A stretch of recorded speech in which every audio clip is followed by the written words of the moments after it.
that I deal with a lot is trying to help people understand the background of the ancient world and the Old Testament. And some people ask me, does it really matter? I mean, do I really need to know about ancient Babylon or ancient Egypt to read the Bible and to understand it? Does background information really make a difference? Well, I think that it does, but not necessarily in the ways that we might imagine.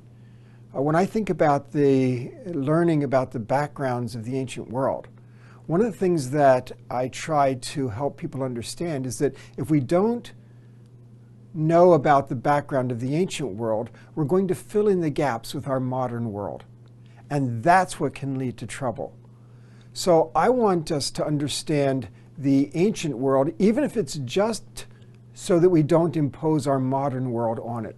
So for instance, when you read about cities in the Old Testament, you can't think about London or Paris or Chicago. Jerusalem's not like any of those, nor is Babylon. We can't think in those terms. When you think about kings, King David and King Hezekiah are more like kings in the ancient world, Sennacherib or Sargon, than they are like Charlemagne or Henry VIII or Louis XVI.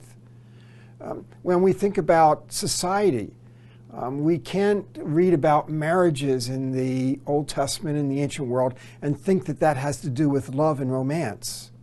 We can't read about slavery and think that that has to do with ethnic oppression or bigotry. Those institutions aren't working the same way in the ancient world. Even when we think about our identity, we might be inclined to think about individuals and individual identity. That's not how it was in the ancient world. There's a clan identity there that's much more important. So in that regard, we have to be willing to set aside the way we tend to think most naturally and to really try to understand more about the ancient world and how that was. Now that means that we're going to need to have some translation. We know that we need the actual text translated for us because we don't know the languages. But you also need the culture to be translated for you. Because the fact is, even though the Bible was written for us, it's not written to us. And therefore, we need some help. We all need help to try to understand the text. Now, at that point, some people get frustrated and say, so I have to have experts to help me read the Bible? I can't just sit down with my Bible and understand it? Well, don't get me wrong. We may need help in reading particular texts of the Bible, but you're not going to have a lot of trouble understanding the theology of the Bible. The basic doctrines, the God who has revealed himself in the Old Testament, that comes through clearly enough. Yes, there might be adjustments we make as we understand culture, but for the most part, God has revealed himself in his Word, and even though he revealed himself to and through an ancient culture, that revelation comes through pretty clearly as we read our Bibles today. But we may need help in trying to understand the actual texts of the Old Testament. When we read about Joshua asking the sun and the moon to stand still, we're going to need some help with that. We can't for a moment think that the text is talking about physics. They didn't think physics in the ancient world. In fact, they didn't even know that the sun and moon were objects.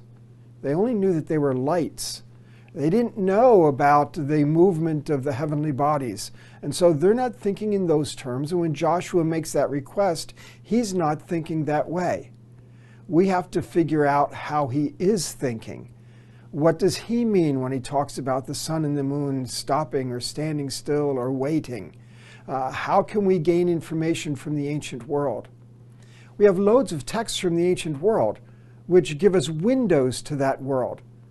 We might think that some of those texts are better classified as mythology and they don't have anything to do with us.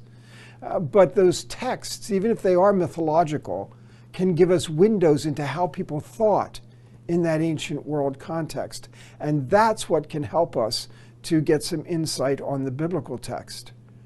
And so when we go reading Joshua 10 and about the sun and the moon, it can make a difference if we're aware of the fact that in the ancient world, lots of people used celestial divination, and that was the way that they thought about the movement of the heavenly bodies. Now, we don't have to believe for a moment that Joshua thought that way, but he knows that his enemy does. And he knows how they will interpret the things that they see. And he's asking for something that will be meaningful to those enemies and that will be a negative observation for them. That's just an example of some of the ways that we have to think differently. When we think about the biblical law, we have to understand how law worked in the ancient world, not just how it works today.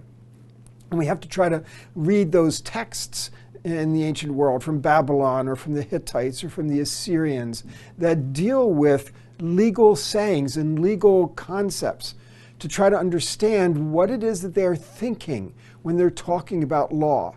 And that's going to give us a lot better insight into what's going on when God reveals the law to Moses and to the Israelites. And so as we approach the Old Testament, we have to learn that the background is important.